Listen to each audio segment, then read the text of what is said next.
Hello students, आज हम लोग पीरियोडिक टेबल पढ़ने वाले हैं। अभी हम लोग जो पीरियोडिक टेबल पढ़ते हैं that is modern periodic table.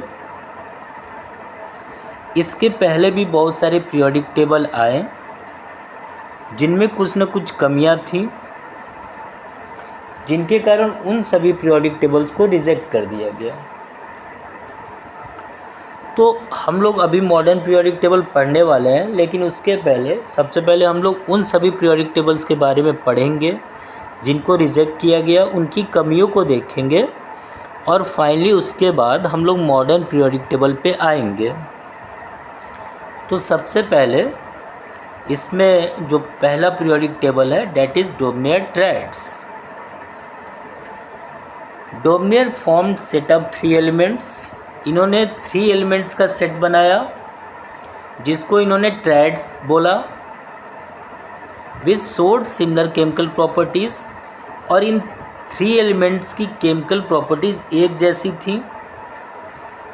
Okay, इन्होंने 3 एलिमेंट्स का सेट बनाया जिसको ट्रायड्स बोला। इन तीनों एलिमेंट्स की केमिकल प्रॉपर्टीज़ एक जैसी थी। In each case he observe that atomic weight of central element In each case, he observed that atomic weight of central element of triads was approximately the mean of atomic weights of other 2 elements. और हर एक case में उन्होंने ये पाया जो central element है, इन 3 elements में जो सेंट्रल यानी बीच का एलिमेंट है उसका एटॉमिक वेट बाकी 2 बचे एलिमेंट्स के एटॉमिक वेट के मीन के इक्वल या अप्रॉक्सीमेटली इक्वल था। ओके, क्या किया डोबनियर ने? 3 एलिमेंट्स का सेट बनाया जिसको उन्होंने ट्रायड्स बोला। इन तीनों एलिमेंट्स की केमिकल प्रॉपर्टीज़ एक जैसी थी। इसके साथ ही साथ इन 3 एलिमेंट्स में जो बीच का एलिमेंट था उसका एटॉमिक वेट बाकी 2 बचे एलिमेंट्स के एटॉमिक वेट के मीन के इक्वल या अप्रॉक्सीमेटली इक्वल था। जैसा कि अगर हम लोग ये फर्स्ट ट्रायड देखें, ये 3 एलिमेंट का सेट, तो इन तीनों एलिमेंट्स की केमिकल प्रॉपर्टीज़ एक जैसी होती हैं। साथ ही साथ जो बीच का एलिमेंट सोडियम है उसका एटॉमिक वेट बाकी 2 बचे एलिमेंट्स के एटॉमिक वेट के मीन के इक्वल है।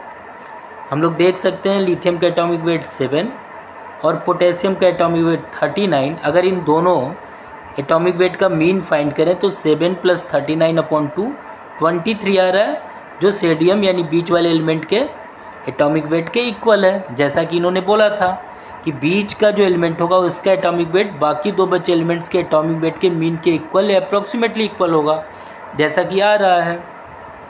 अगर एक दूसरा ट्रायड देखें तो ये है कैल्शियम, स्ट्रांसियम और बेरियम।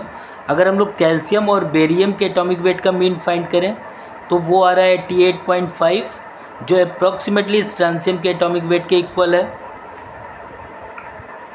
सिमिलरली अगर हम लोग तीसरा ट्रायड देखें क्लोरीन, ब्रोमीन और आयोडीन का, तो यहाँ क्लोरीन और आयोडीन के एटॉमिक वेट का मीन आ रहा है 81.25, जो अप्रॉक्सीमेटली ब्रोमीन के एटॉमिक वेट के इक्वल है।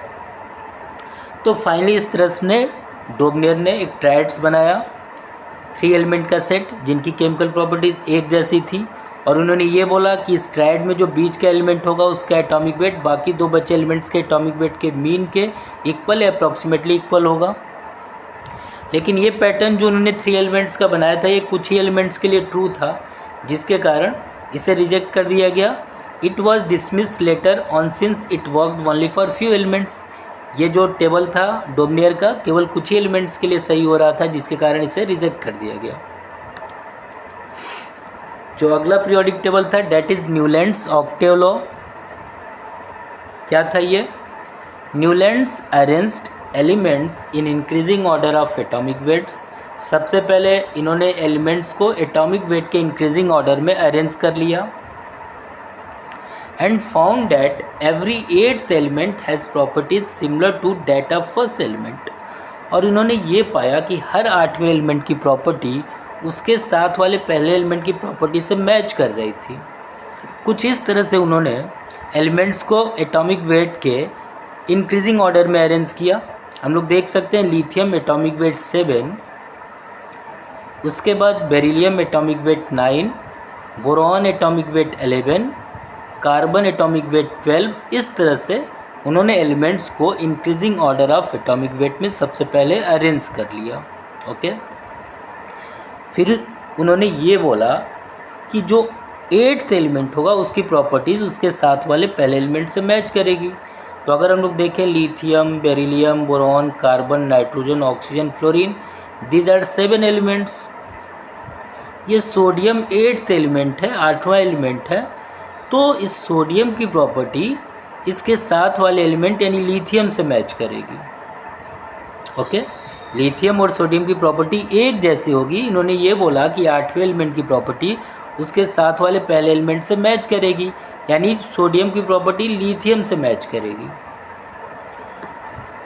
अगर हम लोग देखें तो बेरिलियम के लिए 8th एलिमेंट मैग्नीशियम होगा। इस बेरिलियम के लिए 8th एलिमेंट मैग्नीशियम होगा, तो मैग्नीशियम की प्रॉपर्टी और बेरिलियम की प्रॉपर्टी एक जैसे होगी। इसी तरह से बोरॉन और एल्युमिनियम की, कार्बन और सिलिकॉन की इस तरह से प्रॉपर्टीज़ क्या होंगी, सिमिलर होंगी। अगेन हम लोग देखें तो सोडियम के लिए पोटेशियम 8th एलिमेंट है, यानी लिथियम, सोडियम और पोटेशियम तीनों की प्रॉपर्टी एक जैसे होगी। बेरिलियम, मैग्नीशियम और कैल्शियम इन तीनों की प्रॉपर्टी एक जैसे होगी। इस तरह से एक ही वर्टिकल कॉलम में यहाँ जो एलिमेंट्स मिल रहे हैं उनकी प्रॉपर्टीज़ एक जैसी होंगी। इस तरह से न्यूलैंड ने बोला। उन्होंने क्या किया, सबसे पहले एलिमेंट्स को increasing order of atomic weight में अरेंज किया और उन्होंने ये पाया कि हर 8वें एलिमेंट की प्रॉपर्टी उसके साथ वाले पहले एलिमेंट से मैच कर रही थी। लेकिन न्यूलैंड्स लॉ ऑफ ऑक्टेव को भी बाद में रिजेक्ट किया गया। कारण क्या था कि इनका ये जो टेबल था केवल कैल्शियम तक ही ट्रू था। ओके, केवल कैल्शियम तक ये पैटर्न फॉलो हो रहा था, जिसके कारण न्यूलैंड्स ऑक्टेव लॉ को भी रिजेक्ट किया गया। नेक्स्ट जो पीरियोडिक टेबल है, Lothar Meyer atomic volume curve. Lothar Meyer ने क्या किया, Lothar Meyer plotted the physical properties such as atomic volume, melting point and boiling point against atomic weight. इन्होंने क्या किया, एलिमेंट की कोई एक फिजिकल प्रॉपर्टी ले ली, जैसे एटॉमिक वॉल्यूम, मेल्टिंग पॉइंट या बॉइलिंग पॉइंट, और इसका ग्राफ प्लॉट किया अगेंस्ट एटॉमिक वेट। तो उन्होंने क्या पाया, he observe that element with similar properties occupied the similar position on the graph. उन्होंने ये पाया कि एलिमेंट जिनकी प्रॉपर्टीज एक जैसी हैं ग्राफ पे सिमिलर पोजीशन पे आ रहे थे। क्या किया लोथर मेयर ने, सबसे पहले उन्होंने कोई एक फिजिकल प्रॉपर्टी ले ली, जैसे एटॉमिक वॉल्यूम या मेल्टिंग पॉइंट या बॉइलिंग पॉइंट, और इसका ग्राफ प्लॉट किया अगेंस्ट एटॉमिक वेट। और इन्होंने ये पाया जो एक जैसी प्रॉपर्टी के एलिमेंट हैं वो ग्राफ पे सिमिलर पोजीशन पे आ रहे थे। जैसा कि अगर हम लोग लोथर मेयर का ग्राफ देखें तो कुछ इस तरह से ग्राफ था। उन्होंने वाई एक्सिस पे कोई एक फिजिकल प्रॉपर्टी ले ली, तो यहाँ वाई एक्सिस पे एटॉमिक वॉल्यूम है और इसका ग्राफ प्लॉट किया against atomic mass. Atomic mass x axis पे है, तो कुछ इस तरह से एलिमेंट्स का एटॉमिक वॉल्यूम एटॉमिक मास के साथ वेरी कर रहा था। उन्होंने ये बोला जिन ऐसे एलिमेंट जिनकी प्रॉपर्टीज़ एक जैसी हैं वो ग्राफ पे सिमिलर पोजीशन पे आएंगे। तो अगर हम लोग सिमिलर प्रॉपर्टीज़ की कुछ एलिमेंट पिक करें, जैसे सोडियम देख लें, पोटेशियम देख लें और रुबिडियम, इन तीनों एलिमेंट की प्रॉपर्टीज़ एक जैसी होती हैं।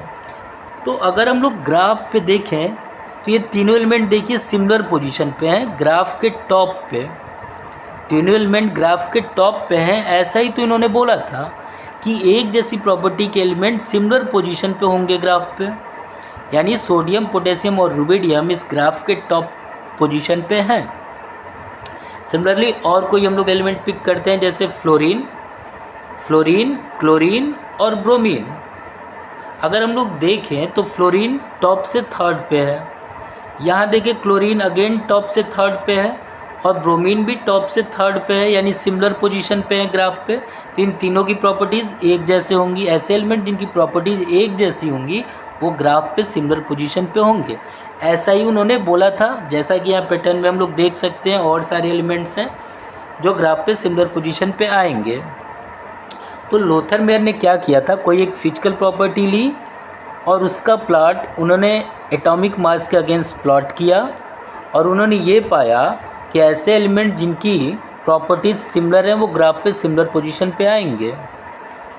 लेकिन ये जो ट्रेंड उन्होंने ये प्लॉट ड्रॉ किया था ये कुछ ही एलिमेंट्स के लिए ट्रू था, ट्रू फॉर फ्यू एलिमेंट्स, जिसके कारण लोथर मेयर वॉल्यूम कर्व को भी रिजेक्ट कर दिया गया।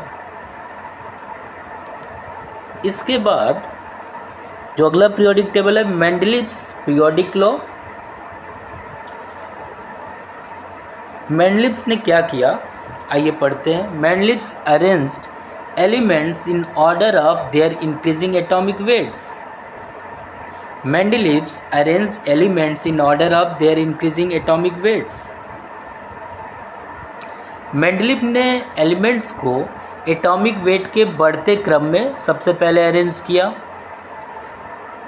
And he observe that after a regular interval physical and chemical properties of elements are repeated. सबसे पहले इन्होंने एलिमेंट्स को increasing order of atomic weight में अरेंज किया और उन्होंने ये पाया कुछ रेगुलर इंटरवल के बाद एलिमेंट्स की प्रॉपर्टीज़ एक जैसी हो जाती हैं। जैसा कि अगर हम लोग मेंडलीव का पीरियोडिक टेबल देखें तो कुछ इस तरह से मेंडलीव का पीरियोडिक टेबल था। उन्होंने पूरे पीरियोडिक टेबल को कुछ इस तरह से वर्टिकल कॉलम्स में डिवाइड किया था। ये वर्टिकल कॉलम्स हैं। तो इस पीरियोडिक टेबल में टोटल 8 वर्टिकल कॉलम्स थे। इन्होंने इन 8 वर्टिकल कॉलम्स को ग्रुप बोला। इन 8 वर्टिकल कॉलम्स को इन्होंने ग्रुप बोला। ओके।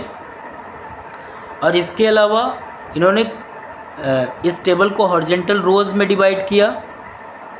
तो इस तरह से इसमें 6 हॉरिजेंटल रोज थे, 1 2 3 4 5 एंड 6। इन हॉरिजेंटल रोज को इन्होंने पीरियड्स बोला, यानी इन्होंने पूरे पीरियोडिक टेबल को 8 ग्रुप्स एंड 6 पीरियड्स में डिवाइड कर लिया। इसके अलावा उन्होंने क्या किया, ग्रुप 1 से लेके 7 तक जो एलिमेंट्स थे उसको सब ग्रुप ए और बी में डिवाइड कर लिया। हर एक ग्रुप को 2 सब ग्रुप में डिवाइड कर लिया, ए एंड बी। 8 ग्रुप में इन्होंने कोई डिवीज़न नहीं किया और 8 ग्रुप में इन्होंने 3 एलिमेंट्स बोला, 3 एलिमेंट्स रखा जिसको इन्होंने ट्रांजिशन सीरीज़ बोला। तो इस तरह से इन्होंने अपना पीरियोडिक टेबल कुछ डिज़ाइन किया। इसके बाद इन्होंने इस अपने पीरियोडिक टेबल में एलिमेंट्स को increasing order of atomic weight में अरेंज किया और इन्होंने ये पाया कुछ रेगुलर इंटरवल के बाद एलिमेंट्स की फिजिकल और केमिकल प्रॉपर्टीज सिमिलर थी। यानी लिथियम के बाद सोडियम की प्रॉपर्टी एक जैसे होगी, अगेन पोटेशियम की प्रॉपर्टी एक जैसे होगी। कहने का मतलब जो एलिमेंट एक ही वर्टिकल कॉलम यानी एक ही ग्रुप में आ रहे थे उनकी प्रॉपर्टीज़ क्या होंगी, एक जैसे होंगी। ओके। यानी फर्स्ट ग्रुप में जितने एलिमेंट होंगे उनकी प्रॉपर्टीज़ एक जैसे, सेकेंड ग्रुप में जितने एलिमेंट होंगे उनकी प्रॉपर्टीज एक जैसे, ऐसा उन्होंने बोला था। क्या किया था इन्होंने, सबसे पहले एलिमेंट्स को increasing order of atomic weight में रखा और उन्होंने ये पाया कि रेगुलर इंटरवल के बाद एलिमेंट्स की फिजिकल और केमिकल प्रॉपर्टीज़ रिपीट होती हैं। इसका मतलब ये हुआ कि एक ही ग्रुप में जो भी एलिमेंट होंगे उनकी फिजिकल और केमिकल प्रॉपर्टीज़ क्या होंगी, एक जैसे होंगी। अगर हम लोग हर ग्रुप में देखें तो 2 सब ग्रुप है। इन 2 सब ग्रुप में जो भी एलिमेंट्स हैं उन्होंने इधर सब ग्रुप ए में कुछ एलिमेंट रखा और सब ग्रुप बी में कुछ एलिमेंट्स रखा। अगर हम लोग ग्रुप फर्स्ट की बात करें, इस ग्रुप फर्स्ट की बात करें तो ग्रुप फर्स्ट के एलिमेंट जो भी थे उनकी बैलेंसी 1 होगी, ग्रुप सेकंड के एलिमेंट की बैलेंसी 2, ग्रुप थर्ड के एलिमेंट की बैलेंसी 4 और ग्रुप फोर के एलिमेंट की बैलेंसी ग्रुप थर्ड के एलिमेंट की बैलेंसी 3 और ग्रुप 4 के एलिमेंट की बैलेंसी 4। उसके बाद 5 के जो एलिमेंट थे उनकी बैलेंसी 3, 6 के एलिमेंट की बैलेंसी 2 और 7 के एलिमेंट की बैलेंसी 1 थी। और 8 ग्रुप में जो एलिमेंट थे उनकी वेरिएबल बैलेंसी थी। तो अभी हम लोग इन सब बैलेंसीज के बारे में प्रॉपर डिस्कस नहीं करेंगे। जब हम लोग मॉडर्न पीरियोडिक टेबल में आएंगे तो सारी चीज़ों को अच्छे से समझेंगे। अभी हम लोग मेंडलीव्स के पीरियोडिक टेबल या जो भी पीरियोडिक टेबल है उनको ऊपर से समझ लेते हैं, उनकी कमियों को समझ लेते हैं। फाइनली हम लोग जो रियल मॉडर्न पीरियोडिक टेबल है उसको हम लोग प्रॉपर पढ़ेंगे। तो अगर हम लोग मेंडलीव की बात करें तो इन्होंने एलिमेंट्स को एटॉमिक वेट के इंक्रीजिंग ऑर्डर में अरेंज किया और उन्होंने ये पाया कि एक ग्रुप में जितने एलिमेंट आ रहे हैं उनकी प्रॉपर्टीज सिमिलर होगी। ये ग्रुप है, ये ग्रुप हो गया, ये दूसरा ग्रुप हो गया, यानी इस पहले ग्रुप में जितने एलिमेंट होंगे उनकी प्रॉपर्टीज़ एक जैसे होंगी, दूसरे ग्रुप में जितने एलिमेंट उनकी प्रॉपर्टीज़ एक जैसे होगी, सो ऑन। इस तरह से उन्होंने अपना टेबल प्रिपेयर किया।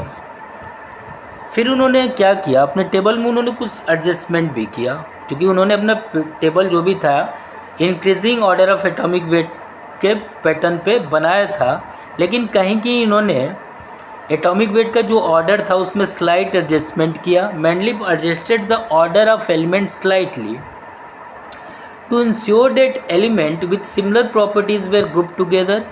ऐसा उन्होंने इसलिए किया कि जो सिमिलर प्रॉपर्टी के एलिमेंट हो वो एक ही ग्रुप में आए।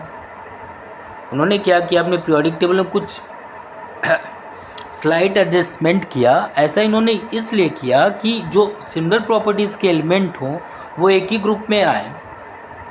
क्योंकि पीरियोडिक टेबल बनाने का मोटो क्या था, मोटो यही था कि जो एक तरह के प्रॉपर्टीज़ के एलिमेंट हो वो एक ही ग्रुप में आए। तो कहीं कहीं ऐसा करने के लिए उन्होंने जो एटॉमिक वेट है उसके सीक्वेंस को, उसके ऑर्डर को कॉम्प्रोमाइज़ किया।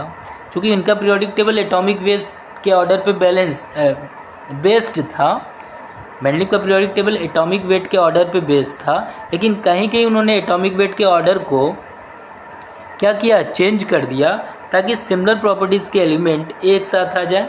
जैसे कि अगर हम लोग यहाँ पीरियोडिक टेबल में देखें तो अगर हम लोग यहाँ देखें आयोडीन जो ग्रुप 7 का एलिमेंट है, इसका एटॉमिक वेट है 126.90 और ये आयोडीन ज़्यादा एटॉमिक वेट Te 127.60 के बाद आ रहा है। आयोडीन का एटॉमिक वेट कम है, फिर भी ये ज़्यादा एटॉमिक वेट के बाद आ रहा है, जिसके कारण जो एटॉमिक वेट का रियल ऑर्डर था वो डिस्टर्ब हो रहा है। लेकिन ऐसा उन्होंने इसलिए किया कि आयोडीन की जो प्रॉपर्टी है, फिजिकल और केमिकल प्रॉपर्टीज़ 7 ग्रुप के एलिमेंट से मैच कर रही थी। फ्लोरीन, क्लोरीन, ब्रोमीन, ये जो 7 ग्रुप के एलिमेंट है उससे आयोडीन की प्रॉपर्टी मैच कर रही थी, जिसके कारण आयोडीन को उन्होंने 7 ग्रुप में रखा। लेकिन ऐसा करने के लिए उन्होंने एटॉमिक वेट के ऑर्डर को कंप्रोमाइज़ किया। एटॉमिक वेट के ऑर्डर यहाँ क्या हो जा रहे थे, गलत हो जा रहे थे। तो कहीं कहीं वो क्या कर रहे थे, प्रॉपर्टीज़ सिमिलर करने के लिए एटॉमिक वेट के ऑर्डर को कंप्रोमाइज़ कर रहे थे। जैसे कि आयोडीन को टी के बाद रखा है, आयोडीन का एटॉमिक वेट कम है टी से, फिर भी इसके बाद रखा गया है।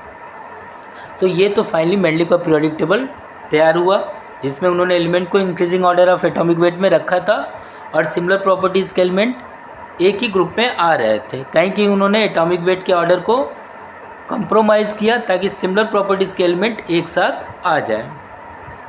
तो ये तो हम लोगों ने मैंडलिप के पीरियोडिक टेबल को पढ़ लिया। अब हम लोग देखेंगे कि मैंडलिप के पीरियोडिक टेबल में क्या क्या यूजेस थे, इनके एडवांटेजेस क्या थे। फाइनली उसके बाद हम लोग मैंडलिप के पीरियोडिक टेबल के डिफेक्ट्स को देखेंगे, क्यों रिजेक्ट किया गया ये समझेंगे। ओके, तो सबसे पहले अगर हम लोग एडवांटेजेस या यूजेस की बात करें मैंडलिप पीरियोडिक टेबल में, तो सबसे पहले एडवांटेज क्या था, सिस्टमेटिक ऑर्गेनाइजेशन। मैंडलिप ने एलिमेंट्स को increasing order of atomic weight में अरेंज किया था और उन्होंने ये पाया कि सिमिलर प्रॉपर्टीज़ के एलिमेंट एक ही ग्रुप में आ रहे थे। ऐसा होने से एलिमेंट्स का एक सिस्टमेटिक स्टडी किया जा सकता था। तो ये सबसे पहले उनका एडवांटेज था, एक सिस्टमेटिक ऑर्गेनाइजेशन था, प्रॉपर तरीके से एलिमेंट रखे गए थे। दूसरा, प्रेडिक्शन ऑफ न्यू एलिमेंट्स। मैंडलिप के समय बहुत सारे एलिमेंट अभी डिस्कवर नहीं हुए थे। ऐसे में अगर हम लोग बात करें तो गैलियम, स्कैंडियम और जर्मेनियम, ये तीनों एलिमेंट्स उस समय डिस्कवर नहीं हुए थे। तो मैंडलिप ने क्या किया, अपने पीरियोडिक टेबल में इन एलिमेंट्स के लिए गैप छोड़ दिया और जब ये एलिमेंट डिस्कवर हुए तो उस गैप में प्रॉपरली ये फिट हो गए, यानी इन्होंने पहले से ही उन एलिमेंट्स को प्रिडिक्ट कर लिया था।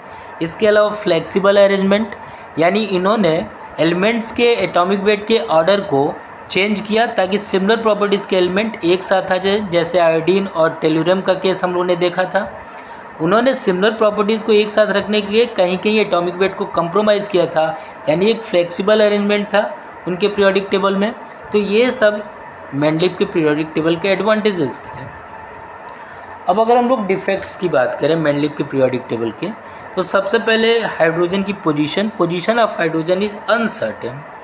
हाइड्रोजन फर्स्ट ग्रुप में भी आ सकता था और सेवेंथ ग्रुप में भी आ सकता था, क्योंकि हाइड्रोजन के पास एक ही इलेक्ट्रॉन होता है। तो अगर वो इलेक्ट्रॉन डोनेट करता है तो 1+ में आएगा, यानी फर्स्ट ग्रुप में।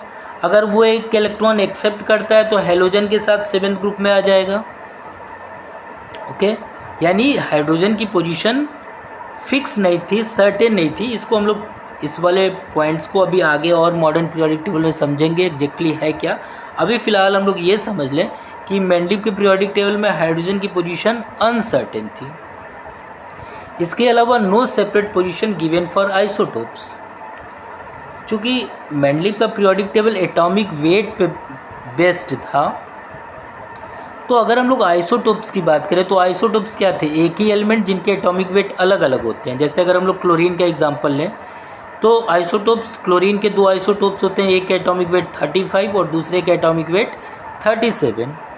अब चूंकि मेंडलीव का पीरियोडिक टेबल एटॉमिक वेट के इंक्रीजिंग ऑर्डर पे बेस्ड था, तो इस तरह से एक ही एलिमेंट क्लोरीन जिनके एटॉमिक वेट अलग अलग हैं, एक का 35 दूसरे का 37, तो ये एक ही एलिमेंट मेंडलीव के पीरियोडिक टेबल में अलग अलग जगह पे जाएंगे।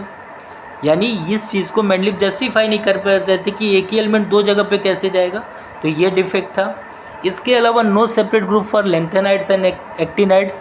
जो लेंथेनाइड और एक्टिनाइड्स थे, जिसको हम लोग अभी प्रॉपरली मॉडर्न पीरियोडिक टेबल में पढ़ेंगे, इनकी प्रॉपर्टी बाकी पीरियोडिक टेबल के एलिमेंट की प्रॉपर्टी से अलग थी। फिर भी इन्होंने लेंथेनाइड और एक्टिनाइड्स को उन एलिमेंट्स के साथ ही रखा था, कोई सेपरेट ग्रुप नहीं बनाया था, ये डिफेक्ट था।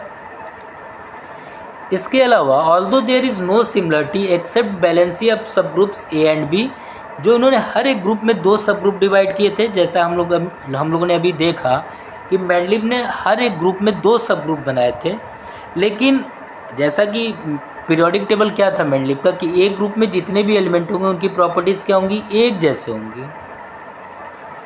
लेकिन ये पाया गया कि जो सब ग्रुप ए और बी थे, उनमें जो एलिमेंट थे उनकी कोई प्रॉपर्टीज सिमिलर नहीं थी। अगर बैलेंसी को छोड़ दिया जाए तो बैलेंसी के अलावा कोई उनकी प्रॉपर्टीज एक जैसे नहीं थी। फिर भी उनको एक ही ग्रुप में उन्होंने रखा था, सेम ग्रुप में रखा था। Although there is no similarity except valency of sub group A and B.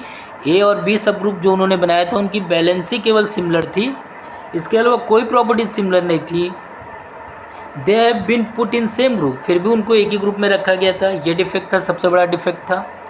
इसके अलावा इन्होंने, चूँकि इनका periodic table increasing order of atomic weight पे बेस्ड था, फिर भी इन्होंने कुछ एलिमेंट्स जिसका एटॉमिक वेट कम था, जिनका एटॉमिक वेट ज़्यादा था, वो कम एटॉमिक वेट के पहले आ रहे थे। जैसे कि कोबाल्ट जिसका एटॉमिक वेट 58.9 था, वो निकल जिसका एटॉमिक वेट 58.7 था उसके पहले आ रहा था। उसी तरह से आर्गन जिसका एटॉमिक वेट 39.9 था, वो पोटेशियम जिसका एटॉमिक वेट 39 है उसके पहले आ रहा था। कहने का मतलब उन्होंने इंक्रीजिंग एटॉमिक वेट का जो ऑर्डर था उसको स्ट्रिक्टली फॉलो नहीं किया था, कहीं कहीं उन्होंने ऑर्डर में इधर इधर बदलाव किया था। तो ये सारे डिफेक्ट्स है मेंडलीव के पीरियोडिक टेबल में, जिसके कारण उनको रिजेक्ट किया गया। और फाइनली इसके बाद हम लोग जो पीरियोडिक टेबल पढ़ेंगे that is modern periodic table. अभी तक जो भी हम लोग ने पीरियोडिक टेबल पढ़ा वो एटॉमिक वेट पे बेस्ड थे। जो मॉडर्न पीरियोडिक टेबल डिज़ाइन किया है that is based on atomic number. तो इसके बाद हम लोग मॉडर्न पीरियोडिक टेबल देखेंगे नेक्स्ट लेक्चर में। आज के लेक्चर में हम लोग यहीं एंड करते हैं।